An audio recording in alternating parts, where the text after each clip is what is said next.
Because he has long throat. And he has forgotten that September is coming, when he has to pay the school fees of 3 or 4 children. So first of all, satisfy his own desire. Is that the will of God? No.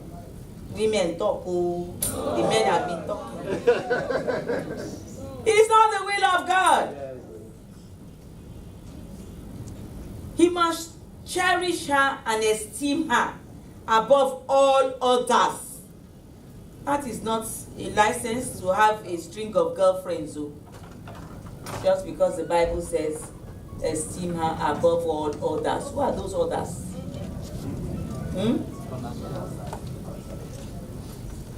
It means above all women, even above your mother. Yes. She's the latest thing in your life. Your mother is the queen in her own home. You now have your own queen. You have to esteem her, honor her, appreciate her. You are setting up your own home. Do it right from the start. He must care for her and see to her well-being. He must ensure that he does his best to improve her and work on her to make her what he wants her to be. Maybe she doesn't have enough education.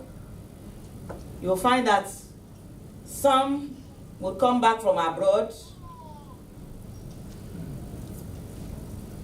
While they were abroad, it was the wife that was working to pay his own school fees. They now come back home. That's when he will now see this omoge. And it's like, because his wife is not as educated as him, as far as he's concerned, doesn't suit him anymore. Doesn't it happen?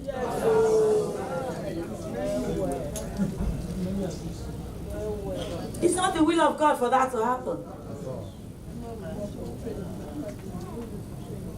But you know, the woman to herself can too shop. She can too shop.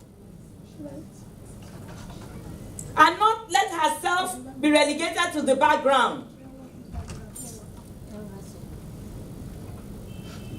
While she sees others wearing skirt and blouse, she's busy wearing kaftan. And the man is eyeing the ones in skirt and blouse.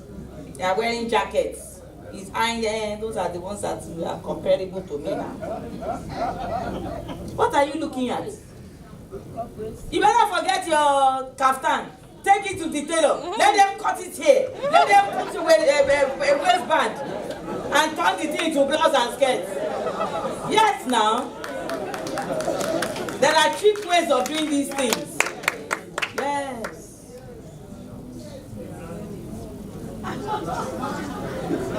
Rebrand. Thank you very much. Rebrand yourself. It's called packaging. Package yourself. Don't be left behind. Don't be relegated to the background. Don't take no for an answer. When he now looks the other way and says, Mama Sikana has changed. What's going on here? He begins to look at her again. Yes. His wig they are using now. There are cheap ones, there are expensive ones. If you can't afford the expensive one, go for the cheap one. The men can't tell the difference. Until you take it off.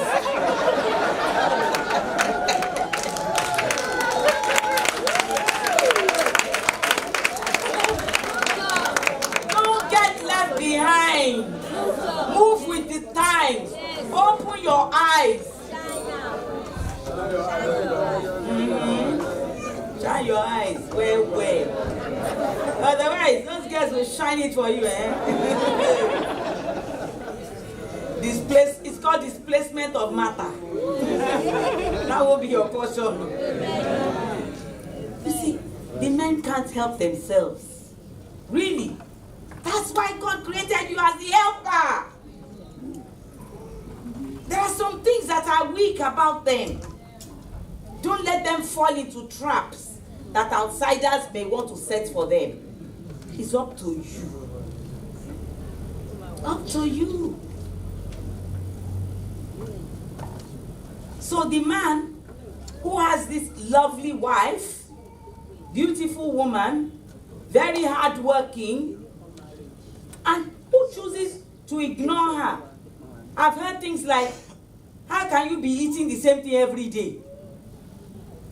Haven't you heard it? Won't you get bored? Won't you get tired eating the same thing? Yes. Do you want to change your diet? But when repackaging comes into play, the packaging is changing of diet now. Change the diet for him. Do you get? Everybody wants something fresh. Who wants to eat last week's stew? Eh? Who wants to eat last week's stew? You can take last week's stew, bring out the meat, chop it into pieces, add green peppers. You've got stir-fried beef.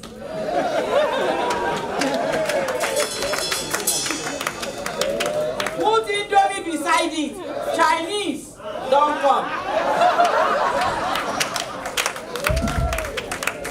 Onions are cheap. Add it to it. Bang, bang, bang, bang, bang, bang, bang.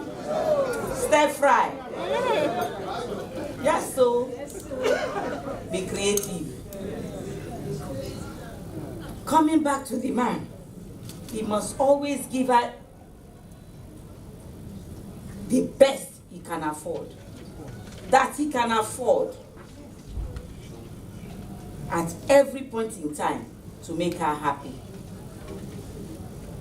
Contentment comes in. Whether male or female, we must all learn to be content with what we have. Long throat, no pay. Long throat kills marriages too. If you are content with what you have, and what you have is already repackaging, what more can you ask for? Praise the Lord. I have questions for the husbands in the house that I want you to answer. Do you treat her like the queen of your heart by being committed to her alone?